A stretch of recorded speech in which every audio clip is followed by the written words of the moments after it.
వాళ్ళకి బీజేపీకి కానీ హిందుత్వానికి సంబంధం లేదన్నట్టు మీరు వదిలిపెట్టి వైసీపీని ఎంకరేజ్ చేసుకుంటూ పోయారు. అందుకే తీవ్రమైన హిందువుల మీద దాడులు జరగడానికి కారణం అదే.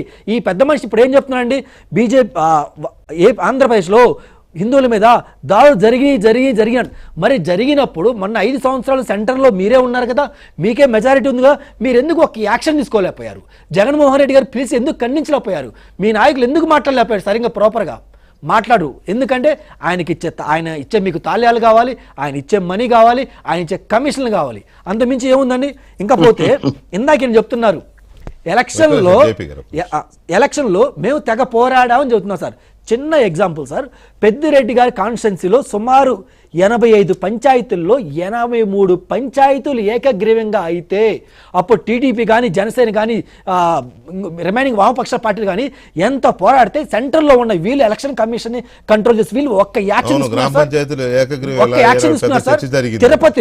తిరుపతి నా బాగా గుర్తు సార్, నేను గ్రౌండ్ లెవెల్కి వెళ్ళి నేను దొంగ ఓట్లు రెడ్డి హ్యాండెడ్ రెడ్డి గారి ఇప్పుడు మంత్రిగా ఉన్న సత్యకుమార్ గారే అవన్నీ సేకరించి చాలా పెద్ద ఇష్యూ చేశాడు. దాన్ని అయినా చర్యలు లేవు.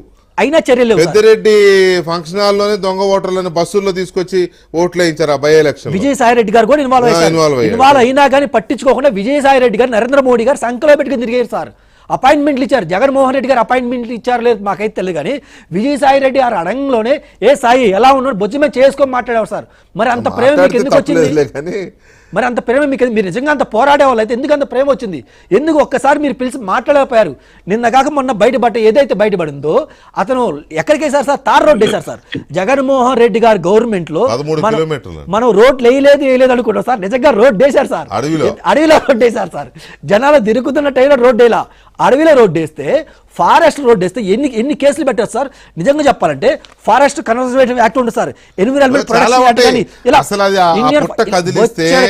బొచ్చడి యాక్ట్లు సెంట్రల్ గవర్నమెంట్ ఇప్పటికీ ఎందుకు ఇన్వాల్వ్ కాలేదు? ఎందుకు ఒక ప్రెస్ మీట్ పెట్టలేదు? ఎందుకు మీరు యాక్షన్ తీసుకోలేదు? చాలా సంవత్సరాలు జైల్లో ఉండాలి. కాబట్టి అది అంటే అది అటొక్కటే కాదు, ఒక్క పెద్దిరెడ్డి రామచంద్రారెడ్డి కాదు, మిగతా చాలా కేసుల్లో వేరే వాళ్ళు ఇట్లా ఫారెస్ట్ ల్యాండ్స్ ఆక్రమించిన వాళ్ళు ఉన్నారు, చుక్కల భూముల పేరుతో పేదల భూములు లాక్కున్న వాళ్ళు ఉన్నారు, శాండ్ స్కామ్, లిక్కర్స్, ఇటువంటివన్నీ ఉన్నాయి. ఇంకా పోతే సార్ ఇంకా ఉంది సార్, సజ్జల ఎస్టేట్ ఉంది సార్. సజ్జల ఎస్టేట్ దాదాపు 3 నెలలు అవుతుంది సార్. అది కూడా ఫారెస్టే సెంట్రల్ గవర్నమెంట్ కదా. ఎందుకు ఇంతవరకు మీరు యాక్షన్ తీసుకోలేకపోయారు? ఎందుకు జగన్మోహన్ రెడ్డి గారు అంటే మీకు ప్రేమ? ఒకటే క్వశ్చన్ కాంగ్రెస్ పార్టీ నుంచి మేము సూటిగా అడుగుతున్నాం, జగన్మోహన్ రెడ్డి గారు అంటే ఎందుకు మీకు ప్రేమ సార్? నిన్న కాక మొన్న విశాఖ డైరీలో టీడీపీ నాయకులు ఆందోళన చేశారు, ఇందులో స్కాములు జరిగినాయి, ఇందులో ఎంక్వైరీ చేయండి, ప్రాపర్ ఇన్వెస్టిగేషన్ చేయండి, రిపోర్ట్ బయట పెట్టడం అంటే ఇన్వెస్టిగేషన్ కమిటీ ఫామ్ కాగానే తక్కువ మంది 4 రోజులు ఆయన మళ్ళీ బీజేపీలో జాయిన్ చేసుకున్నారు. చైర్మన్ ఎందుకు మీకు చిత్తశుద్ధి లేదా? మీకు అసలు బీజేపీలో కార్యకర్తలు ఉన్నారు లేదా? కష్టపడ్డలు ఉన్నారు లేదా? వాళ్ళకి నామినేట్ పోస్టులు ఇవ్వాల్సింది, వాళ్ళ నాయకత్వాన్ని మీరు ఎంకరేజ్ చేయాల్సింది. వైసీపీలో అవినీతి చేసిన వాళ్ళు మీరు ఎందుకు జాయిన్ చేసుకుంటున్నారు? ప్రజలు తిరస్కరించిన వాళ్ళు మీరు ఎందుకు జాయిన్ చేసుకున్నారు? నిన్న కాక మొన్న వీకెండ్ కామెంట్ ఆర్కేలో రాధాకృష్ణ గారు చెప్పారు. ఏమని చెప్పారు? విజయసాయి రెడ్డి మీ పార్టీలో చేయడానికి సుముఖంగా ఉన్నారు అని మీ అమిత్ షా చుట్టూ ఎన్నిసార్లు తిరిగారు సార్? ఇంకొక ఆయన ఉన్నారు సార్, అయోధ్య రామిరెడ్డి గారు నేను జాయిన్ కాండ్రా బాబు బీజేపీలోని తల మొత్తుకుంటుంటే మీరేమంటున్నారు? లేదు రా, నీ మీద కేసులు రా రా రా అని పిలుస్తున్నారు. ఎందుకు సార్ మీకు?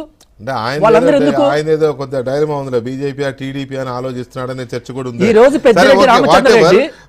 ఇప్పుడు ఇలాంటి చర్చ, ఇలాంటి అనుమానాలు, ఇవన్నీ ఆరోపణలు ఉన్న నేపథ్యంలో ఏపీలో ఈ అక్రమాలకు పాల్పడిన నేతల సంగతి ఏంటి, ఎలా ముందుకెళ్తుంది, అలాగే అందులో బీజేపీ నిజంగానే వీళ్ళు అనుమానిస్తున్నట్టుగా గేమ్ ఆడుతుందా, ఇతర పార్టీలు కానీ కొంతమంది ప్రజలు కానీ అనుమానిస్తున్నట్టుగా ఈ బీజేపీ గేమ్